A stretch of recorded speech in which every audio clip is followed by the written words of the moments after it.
Bonjour, je me présente vite fait. Donc, je suis Mylène Petersen Pacifico du Campus du Lac à Bordeaux, école de la CCI de Gironde.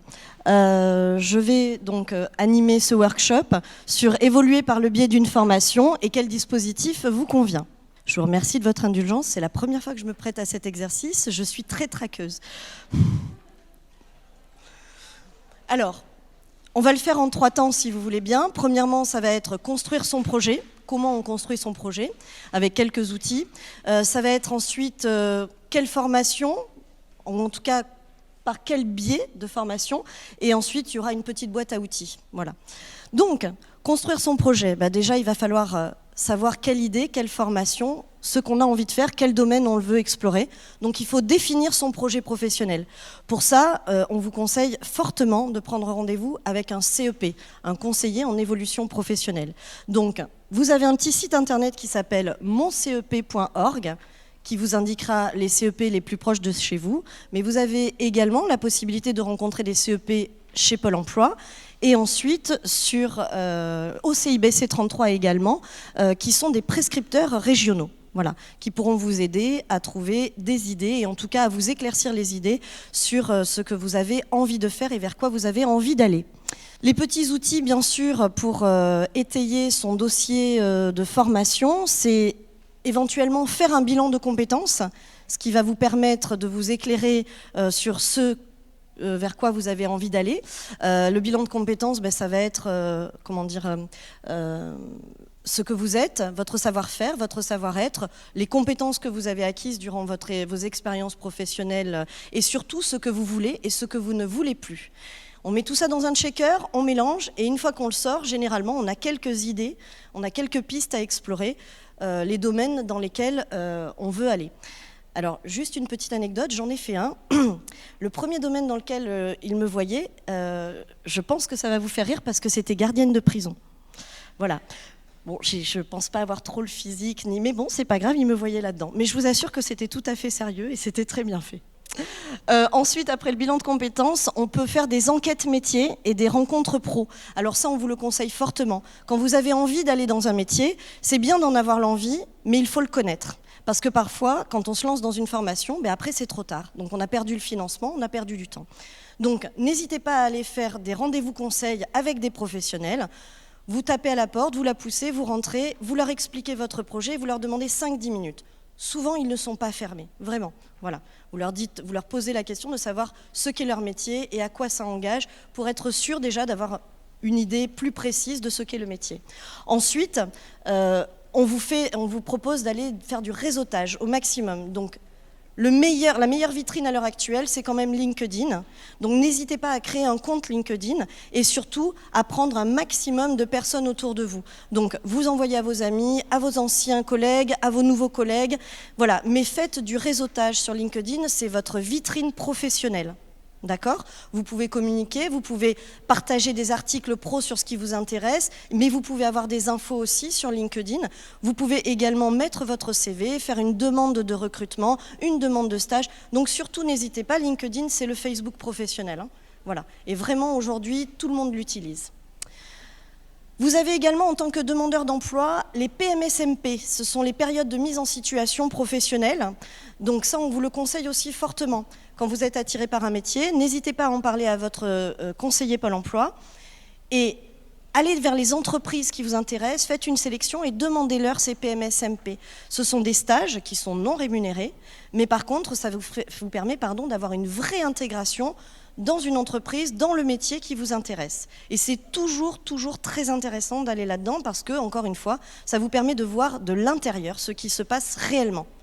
Et il me semble, alors excusez-moi, je ne maîtrise pas complètement la chose parce que je ne suis pas conseiller Pôle emploi, mais il me semble que vous pouvez le reproduire 2 fois cette PMSMP, donc éventuellement, pourquoi pas aller vers 2 entreprises différentes, puisque bien sûr, la vie d'une entreprise n'est pas la même partout. D'accord ? Donc des fois, on peut avoir une mauvaise expérience sur un métier, sur une entreprise, mais une entreprise d'après, on pourra avoir une bonne surprise. Donc voilà, c'est bien aussi de tester plusieurs.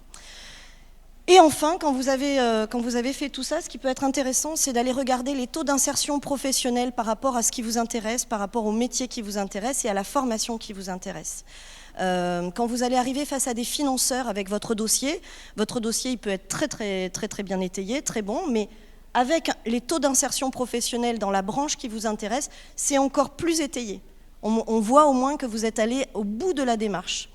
Donc dites, voilà, moi je veux faire cette formation parce qu'aujourd'hui, sur le bassin de l'emploi, ici, voilà, il y a de la demande, il y a de l'offre et il y a aussi un taux d'insertion au sortir de ces formations qui est intéressant. Le financeur, généralement, à ce moment-là, voilà, je ne veux pas dire qu'il va tout de suite vous dire oui, mais en tout cas, la demande est sérieuse et elle est bien étayée. N'hésitez pas, si vous avez des questions, je vous en prie. J'aime pas trop les monologues, donc si vous voulez échanger avec moi, il n'y a pas de souci. Donc maintenant, on va partir sur les modalités de formation. Donc les modalités de formation, la formation continue. Donc la formation continue, c'est à l'inverse de l'initiale. La formation initiale, c'est quand on fait son parcours scolaire.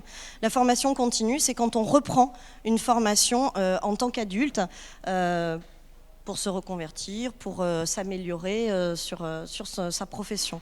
Donc, vous avez de la formation courte et de la formation longue. Elle peut être en alternance, à temps plein, présentiel ou distanciel. Distanciel, c'est-à-dire soit... alors, ça n'existe plus trop, avant on renvoyait papier, etc. La forêt amazonienne en a pris un coup. Aujourd'hui, tout se fait par Internet. Voilà. Donc, vous pouvez avoir des classes virtuelles avec un formateur réel et donc plusieurs personnes qui sont connectées derrière leurs ordinateurs. C'est vraiment très sympa. Moi, je trouve que c'est très ludique aussi et on arrive à avoir quand même une vraie cohésion d'équipe. Voilà. Vous avez du hors temps de travail et du temps de travail. Donc ça dépendra bien sûr de l'option que vous choisirez si vous êtes salarié. Vous avez l'appli CPF. Je suppose que vous avez tout ouvert votre compte CPF. Oui ? Oui ? Très bien, donc ça c'est parfait, donc vous savez combien vous avez droit. Est-ce que vous avez tout incrémenté votre DIF de 2014 ? Oui, très bien, mais vous êtes toutes des très bonnes élèves, c'est parfait. Du coup vous avez plein d'argent pour faire des formations, c'est très bien. Aquitaine Cap Métier. Donc je vous en parle également. Le site Aquitaine Cap Métier est très intéressant parce qu'il recense toute l'offre de formation sur la Nouvelle-Aquitaine. Donc ça, c'est très intéressant parce que ça peut vous permettre justement de faire des recherches plus approfondies sur les formations qui vous intéressent, les centres de formation qui existent. Vous pouvez même aller les rencontrer sur place, à Pessac. Voilà. Et vous avez aussi le site Ma Bonne Formation, qui est le site de Pôle emploi. Alors lui, par contre, c'est un site qui filtre en fait les formations que vous allez retrouver sur Ma Bonne Formation sont sur Aquitaine Cap Métier, mais sur Aquitaine Cap Métier, le panel est beaucoup plus large. Et sur Pôle emploi, c'est déjà un premier filtre des formations qui sont susceptibles d'être financées par Pôle emploi. Ensuite, dans la formation... Ah, question. Oui. De vos heures de CPF ? Alors, normalement, non, il n'y a pas de durée d'utilisation. C'est-à-dire qu'en fait, vous les cumulez pendant 5 ans. Et au bout de ces 5 ans, si vous ne les utilisez pas, vous ne cumulez pas plus. Votre compteur restera, normalement, c'est 500 € que vous cumulez par année, d'accord ? Donc, non, pardon, c'est pas 5 ans, c'est 10 ans, excusez-moi, puisqu'au terme, vous avez 5 000 €, voilà. Mais si vous ne les utilisez pas au terme de ces 10 ans, vous ne cumulerez pas encore 500 €. Ça restera bloqué à ces 5 000 €. Et c'est... Pardon ? Non, ça ne repart pas à zéro. Et j'oublie de préciser quand même, pour les personnes en situation de handicap qui ont une reconnaissance RQTH, c'est 800 €, donc c'est jusqu'à 8 000 € sur 10 ans. Voilà. Mais si vous ne les utilisez pas, vous ne les perdez pas. Mais par contre, vous ne continuez pas à les cumuler. Donc l'idéal, c'est quand même de se former tout au long de sa carrière professionnelle, puisque quand même, 8 000 € ou 5 000 € même, c'est quand même de très très beaux budgets. 5 000 €, c'est pour partir sur des formations longues, diplômantes, etc. Donc voilà, il y a plein de formations qui vous permettent... Oui, pardon. Alors oui, incrémenter, pardon, donc votre DIF, avant le CPF c'était le DIF, donc on cumulait des droits individuels à la formation jusqu'en 2014. Donc normalement, sur votre dernier bulletin de salaire décembre 2014, vous avez votre compteur d'heures de DIF. Et donc sur l'appli CPF, C'est à vous d'aller l'incrémenter parce que jusqu'à présent, si vous voulez, la sécurité sociale ne le savait pas, ne cumulait pas ces heures-là. D'accord ? Donc c'est à vous d'aller les rajouter. D'accord ? Et elles s'additionnent du coup avec votre CPF. C'est bon, je crois que j'avais une question, moi. Pardon, oui, excusez-moi. En termes de CPF aujourd'hui, est-ce que la réglementation a évolué ? Parce que j'ai vu que le gouvernement communiquait par rapport à ça. Est-ce qu'aujourd'hui, on est plus libre d'utiliser notre CPF, alors qu'avant, on était tributaire soit de Pôle emploi, soit de notre entreprise ? Alors, c'est une excellente question. Vous êtes carrément libre d'utiliser votre CPF, puisqu'aujourd'hui, avec cette application CPF, vous allez rechercher... En fait, c'est le Amazon de la formation. C'est vraiment ça. Non, mais c'est vraiment ça. C'est-à-dire qu'aujourd'hui, moi, je valide des CPF pratiquement tous les jours. Il y a des gens qui se connectent, ça peut se faire en une journée. Vous vous connectez, vous choisissez votre formation. La formation vous intéresse, le programme vous plaît, les dates correspondent. OK, vous validez, vous demandez en fait un accès à cette formation. Du coup, moi, en tant que centre de formation, je reçois votre demande. Ce que je fais, je la valide, enfin, je valide les prérequis, je regarde si votre profil correspond bien. Parfois même, je téléphone au client parce que l'avantage, c'est qu'on a vraiment les coordonnées qui s'affichent. Je vous téléphone pour valider avec vous si la formation vous correspond bien, si c'est bien ce que vous voulez faire, etc. Parce qu'une fois que c'est validé, après, c'est un peu plus compliqué. Vous me dites oui, je valide. C'est-à-dire que dans les 5 minutes, vous recevez ma confirmation. Donc dans les 5 minutes d'après, si vous êtes OK, vous validez. Et en fait, en même pas 2 heures, vous avez validé votre achat de formation. Voilà. Et donc, vous êtes inscrite automatiquement. Donc c'est fabuleux, hein. Franchement, ça marche très très bien. Oui.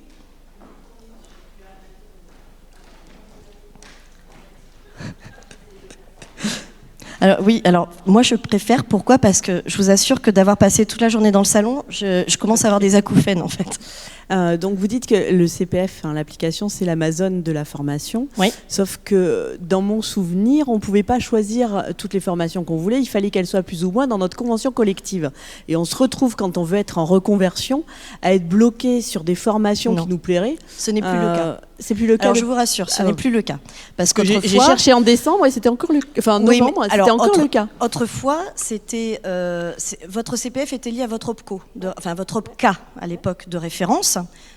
Donc c'était lui qui décidait de financer ou pas via votre CPF. D'accord ? Et en plus, il fallait effectivement que ce soit dans votre cadre professionnel, que ça corresponde à ce que vous faisiez, etc. Bon, bref. Aujourd'hui, c'est plus le cas. Aujourd'hui, vous choisissez la formation que vous voulez, vraiment. C'est-à-dire que toutes les formations qui sont sur l'application CPF, vous pouvez les choisir. Vous pouvez choisir ce que vous voulez. Donc admettons, vous êtes marin-pêcheur et vous voulez vous reconvertir en décorateur, designer, marchandiseur, je ne sais pas, hein, je vous dis peut-être une ânerie, dans la formation. Mais par contre, vous trouvez cette formation, paf, vous avez, je ne sais pas, le coût de 2 000 €, vous avez 2 000 € sur votre compte CPF, vous appuyez, c'est bon, la formation est à vous. Pourquoi ? Parce que ce n'est plus les OPCO qui décident de ce que vous allez faire comme formation, mais c'est vous. Par contre, bien sûr, vous ne retrouvez pas l'intégralité des formations qui existent sur toute la France, parce que, pourquoi ? Le CPF ne finance que les formations qui sont certifiantes ou diplômantes. D'accord ? Oui, donc ça bloque. Enfin, oui. Donc forcément, si c'est un stage de voile que vous vouliez faire, vous ne le trouverez pas sur l'application CPF. Voilà. Mais maintenant, vous êtes libre de choisir la formation. Combien de temps pour avoir la validation ? Comment ? Le temps de validation, en fait ? Alors, nous, en tant qu'organisme de formation, nous avons 48 heures pour vous répondre. Mais comme je l'ai expliqué à madame, en fait, hier, avec une cliente au téléphone, en fait, en 10 minutes, elle m'a validé, je l'ai revalidée, elle m'a revalidé. En 10 minutes, elle avait acheté sa formation et elle commence le 8 juin. Voilà. On peut vous voir sur le salon après ça. Comment ? On peut vous voir sur le salon demain aussi. Vous pouvez me voir sur le salon, tout à fait. Vous savez, c'est la première table en sortant à droite. Voilà. Ensuite, donc, du coup, je voulais vous parler... très bien, je vous écoute. Bonjour. C'est juste par rapport toujours au CPF. Pardon ? Toujours par rapport au CPF. Oui. Il me semble qu'il faut un devis de l'organisme de formation. Non. À vous envoyer, non ? Non, en fait, l'application CPF, le devis, il est déjà sur l'application CPF. Nous sommes obligés de remplir nos programmes et le tarif de la formation. D'accord ? Donc en fait, quand vous arrivez sur l'appli CPF, vous choisissez la formation, vous avez vraiment le détail du programme et vous avez le prix. Si ça vous convient, en fait, vous faites alors oui, si vous voulez, vous faites une demande de devis.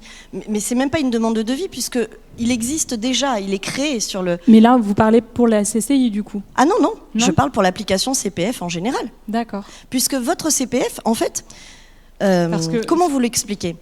L'application CPF, vous avez déjà l'argent qui est sur l'application CPF. Vous avez votre argent. En fait, c'est en y étant allé que je vous pose la question parce que moi, je me suis renseignée pour faire un bilan de compétences au mois de mi-décembre. Oui. Et effectivement, j'ai du coup eu des rendez-vous dans des organismes. Oui. Et a priori, chaque fois, il faut un... Alors, ils faisaient peut-être un devis parce que peut-être qu'ils ne mettaient pas leurs vrais tarifs sur le site. Ah, d'accord, ok. À partir du moment où il n'y a pas les tarifs. Mais normalement, je vous explique comment ça fonctionne. Vous avez la formation, le programme, le tarif, les dates. Vous demandez, on valide avec vous les prérequis. Admettons, vous avez un CPF de 1 200 €, ok, et la formation coûte 1 500. Vous allez pouvoir payer avec votre CPF, vous allez faire vos 1 200 €, ils vont vous les enlever, et tout de suite, ils vont vous proposer de payer par carte bleue pour le complément. Donc c'est pour ça qu'il n'y a pas de devis. Il n'y a pas de devis parce qu'il n'y a pas de financeur. Le seul financeur, c'est vous. Le devis, vous l'avez devant les yeux sur l'application CPF. D'accord. Voyez ? Donc le simple fait de revalider, c'est comme si vous signiez un devis bon pour accord. D'accord, ok. Ok ? Voilà. Okay. Ça, c'est vraiment... Non mais franchement... Pour une fois qu'on nous fait une application qui ressemble à quelque chose, qui est rapide, alors il y a encore des améliorations à y apporter, mais franchement, c'est rapide, ça coule de source. Ça coule de source. Vous arrivez, vous choisissez votre formation, vous payez, bam, c'est fait, vous êtes inscrit. Ok, merci. De rien. Juste une question encore sur le CPF toujours. Oui. Il y a J'aurais peut-être dû faire un workshop CPF. C'est ça. Il y a des organismes de formation qui ont en fait un tarif CPF et un tarif particulier. Est-ce que c'est légal ? Parce qu'il y a presque souvent 1000 et quelques euros d'écart. En gros, c'est le montant du CPF. Donc alors, ça sert à rien je ne vais monter un pas dossier. m'engager sur le terme de la légalité pour la simple et bonne raison, c'est que je n'ai pas lu le texte qui régit le CPF. Maintenant, pour moi, c'est déontologique après. Voilà. Nous, on a un tarif, c'est un tarif. Point. Oui. Voilà. Là, il y a un tarif si c'est l'employeur, un tarif si c'est non. Là, le tarif... le CPF et un tarif si c'est particulier. Non, la formation, par exemple, j'ai une certification immobilière sur 14 jours, 97 heures, d'accord ? Ou 98, je ne sais plus exactement. Je la vends sur l'appli CPF, 1 470 €, ok ? L'autre jour, j'ai une cliente qui m'a téléphoné, qui est salariée, elle vient juste d'être embauchée et elle veut pouvoir... Elle n'a pas de CPF encore. Je lui ai fait un devis à 1 470 €. Je ne vais pas m'amuser à faire 15 000 tarifs. Déjà, premièrement, au bout d'un moment, c'est stressant pour nous, parce qu'on n'a pas qu'une offre, on en a plusieurs. Alors, si on devait avoir des tarifs employeurs, des tarifs... Non, là, c'est bon. Moi, sur l'appli CPF, nous, en tout cas, on fonctionne comme ça. Voilà. Donc, sur la VAE... La VAE, c'est la validation des acquis par l'expérience. Donc il faut savoir aussi que quand vous faites une reconversion professionnelle, parfois vous voulez vous diriger vers des formations et ces formations sont soumises à niveau de diplôme. Alors la VAE peut être une solution pour atteindre un niveau de diplôme afin de pouvoir commencer votre formation. Est-ce que tout le monde me suit sur la VAE ? Est-ce que tout le monde sait ce qu'est la VAE ? C'est valider son expérience professionnelle, c'est bien ça. C'est-à-dire que, admettons, vous étiez vendeur en magasin, vous êtes passé responsable de rayon ou peu importe, et vous avez fait ça pendant 3-4 ans, vous quittez l'entreprise. Le problème, c'est que vous n'avez pas la reconnaissance de diplôme qui correspond à votre expérience professionnelle. Donc, du coup, pour pouvoir retrouver soit un travail similaire, soit pour pouvoir intégrer une formation de niveau supérieur, vous allez valider vos acquis par l'expérience pour pouvoir acquérir le but de votre vie, votre formation. D'accord ? Voilà. Donc ça aussi, vous avez le site vae.gouv.fr pour vous renseigner sur la VAE. À savoir que pour la VAE, il ne faut avoir qu'un an d'expérience sur le poste pour pouvoir faire une VAE. D'accord ? Donc maintenant, j'arrive à la dernière slide qui sera la slide sur les financements. Donc bien sûr, dans les financeurs, vous allez retrouver Pôle emploi via l'AIF, mais Pôle emploi peut aussi vous proposer des financements avec la région. Donc ça, après, c'est à voir avec votre conseiller, suivant ce à quoi vous avez droit. Vous avez voilà, la région, l'AIFP, donc prescripteur conseiller Pôle emploi. Ce n'est pas vous directement qui adressez votre demande de financement à la région, hein, ce sera toujours par l'intermédiaire d'un prescripteur. Donc Pôle emploi, mission locale ou le CIBC 33 pour ne citer que. Pour les personnes en situation de handicap, vous pouvez avoir des aides aussi spécifiques de l'AGFIP, mais c'est pareil, c'est via l'intermédiaire de prescripteurs. Donc les missions locales, Pôle emploi, Cap emploi, etc. Voilà, c'est vraiment les prescripteurs qui peuvent vous aider sur l'ingénierie financière de votre dossier de formation. Vous avez votre CPF. Il existe également le CPF de transition qui était anciennement le CIF, le FONGECIF, le congé individuel de formation. Donc ça aussi, sachez que ça existe toujours, mais maintenant ça s'appelle Transition Pro. Ce n'est plus le FONGECIF, c'est Transition Pro, mais ça existe toujours. Donc vous pouvez toujours faire des demandes de financement par leur intermédiaire. Et enfin, vous avez la PROA. La PROA, c'est un contrat de formation, on va dire, mais parce que vous êtes salarié et que vous voulez garder votre emploi, donc c'est l'ancien CIF, je ne me trompe. Oui, la période de pro, pardon, c'était la période de pro. Merci Amandine, heureusement que ma collègue est là. Donc c'était l'ancienne période de pro, donc vous êtes salarié dans une entreprise, mais vous voulez faire un changement de poste ou une évolution au sein de l'entreprise. Donc à ce moment-là, ce sera une PROA, c'est ça ? Il y a des conditions. Voilà, oui, il y a des conditions. Bon, je ne les connais pas particulièrement, les conditions, donc je ne m'avancerai pas là-dessus, mais voilà, ce sont différents procédés qui vous permettront de financer ou d'aller vers une formation. Voilà. Est-ce que vous avez des questions sur les financements autres que... Oui, madame. À Transition Pro. C'est ça. Alors, vous pouvez avoir un financement, par contre, il faut savoir qu'il y a quand même un dossier qui est assez contraignant à monter. Il faut avoir vraiment des éléments très très précis pour montrer votre dossier Transition Pro. Et bien sûr, c'est soumis à commission. Donc, c'est pas parce que vous montez un dossier que vous avez forcément l'autorisation de faire votre formation ou l'accord de faire votre formation. Mais c'est un financement qui existe. Je l'ai testé également. Pas en Transition Pro, mais en tant que FONGECIF. Voilà, ça existe. Par contre, c'est vrai que c'est quand même des dossiers qui sont assez lourds et contraignants. Il y a des délais à respecter aussi pour faire vos demandes de formation. Si vous êtes intéressé par ce process, n'hésitez pas à les contacter très très rapidement parce que vraiment, si c'est de la formation longue, si c'est de la formation continue, vous avez des délais à respecter. Il faut déposer le dossier une centaine de jours avant ou 60 ou 90 jours avant. Voilà, ça dépend vraiment de ce que vous voulez faire. Donc, si vous ne voulez pas perdre de temps, prenez contact avec eux directement, très rapidement, pour qu'ils vous expliquent les conditions d'attribution. Voilà. Je crois que c'est la fin.